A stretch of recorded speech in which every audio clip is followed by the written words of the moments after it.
ఓం నమ శివాయ. శ్రీమాత్రే నమ. అందరికీ నమస్కారం అండి.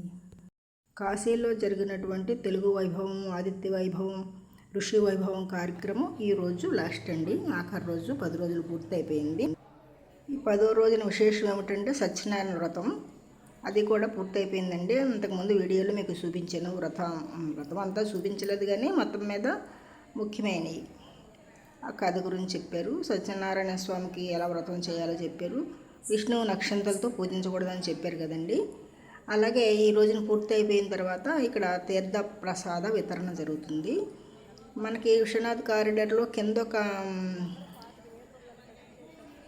ఫంక్షన్ హాల్ ఉంది, పైన ఒక ఇది ఫంక్షన్ హాల్ అనమాట. ఇది ఒక హాల్ అనమాట. అక్కడేం కళ్యాణాలు జరుగుతున్నాయి, ఇక్కడ వ్రతం జరుగుతుందండి. ఈ వ్రతం జరిగిన వారందరూ కూడా చూసారో బయటకు వస్తున్నారు. ఇదంతా కూడా ఇది ఒక కళ్యాణ వేదిక లోపల.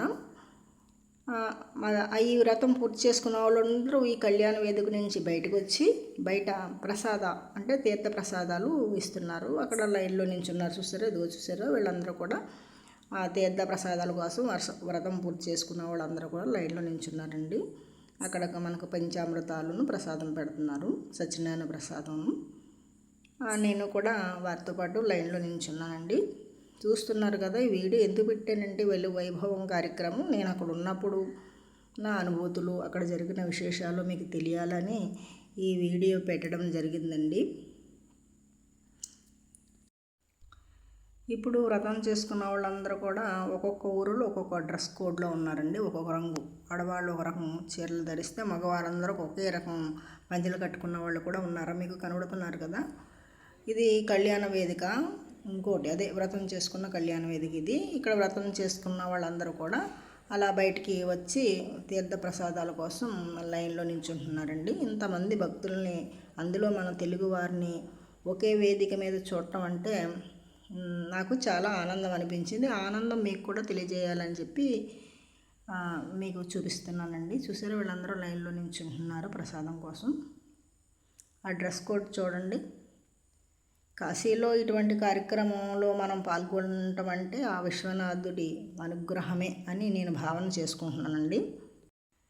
ఇక్కడ వ్రతం జరుగుతుంది కదండి. అక్కడ కింద కళ్యాణ మండపంలోనేమో కళ్యాణం జరుగుతుంది. ఇక్కడ ప్రసాదాలు తీసుకున్న వాళ్ళందరూ కూడా అక్కడికి వెళుతున్నారు. ఈలోగా ఈయన ఎవరనుకుంటున్నారు తెలుసా?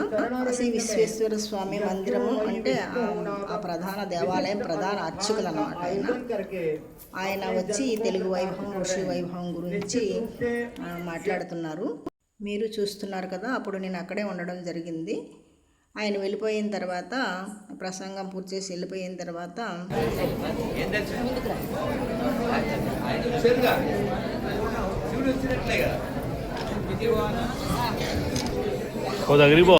రాధా మనోహర్ దాస్ గారు అర్చకులు వెళ్ళిపోయిన తర్వాత ఏమన్నారంటే, సాక్షాత్ పరమశివుడే మన దగ్గరకు వచ్చి మాట్లాడి మనకు దర్శనం ఇచ్చి వెళ్ళారు అని చెప్తున్నారండి. మీకు కూడా వినిపించాను కదా మాటలని. ఇలా సత్యనారాయణ వ్రతం పూర్తి చేసుకున్న వారందరూ కూడా ఆ కళ్యాణ వేదిక నుంచి బయటకు వచ్చి ప్రసాదాలు తీసుకొని ఇదిగోండి ఈ కళ్యాణ వేదిక దగ్గరికి వస్తున్నారు. ఇక్కడేమో లక్ష్మీ నరసింహస్వామి కళ్యాణం అంటామండి. యాదగిరి లక్ష్మీ నరసింహస్వామి ఉత్సవ విగ్రహాలు వచ్చాయంటండి ఇక్కడికి. ఈరోజు అక్కడ కళ్యాణం. ఆ కళ్యాణం పూర్తయిన వెంటనే ఎక్కడ వారక్కడ వెళ్ళిపోతారు.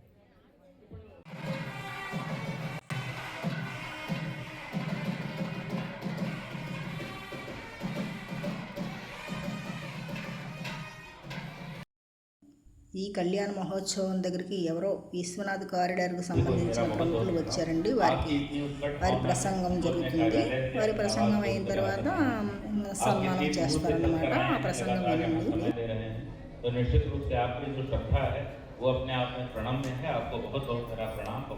వారు వచ్చి విశ్వనాథ్ మందిరంలో జరిగిన ఈ కార్యక్రమం గురించి మాట్లాడి వెళ్ళిపోయారండి. ఇప్పుడు కళ్యాణ మహోత్సవం.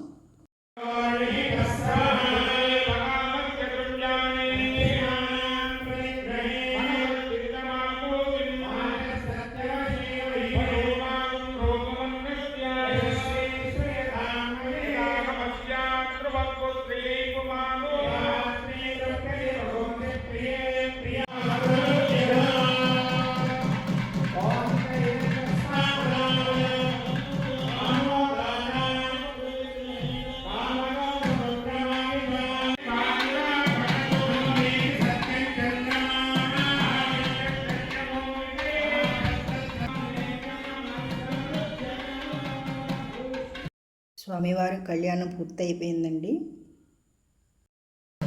స్వామివారి కళ్యాణం చేయించుకున్న దంపతులందరూ కూడా ముందే కూర్చున్నారండి.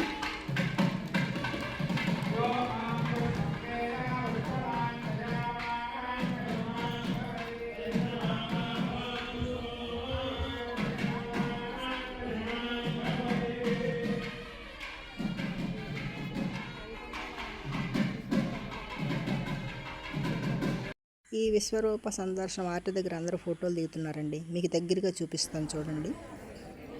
ఆ సూర్య భగవాన్ విగ్రహం, ఆ విశ్వరూప సందర్శన విగ్రహం ఎంత బాగా చేశారో అని రాధా మనోహర్ గారు కూడా పొగిడి వారికి సన్మానం చేశారు కదండి ఆర్ట్ చేసిన ఆయనకి. ఇదే విశ్వనాథ్ కారిడార్లో గల కళ్యాణ వేదిక. ఇక నిర్వాహకులు అయితే కనుక సామానాలు సర్దుకోవడంలో నిమగ్నం అయిపోయారండి. గురువుగారి విగ్రహం చూసారు ఎంత బాగా చేశారో, సాక్షాత్ గురువుగారు అక్కడే కూర్చున్నారా అన్నట్టుగా ఉన్నది. అందరూ కూడా సంతోషంగా ఆనందంగా గురువుగారి పక్కన ఆర్ట్ పక్కన ఫోటోలు దిగుతున్నారండి. అందరూ 10 రోజులు ఆనందంగా గడిపారు. వారితో పాటు నేను 3 రోజులు. అందరికీ ధన్యవాదాలు.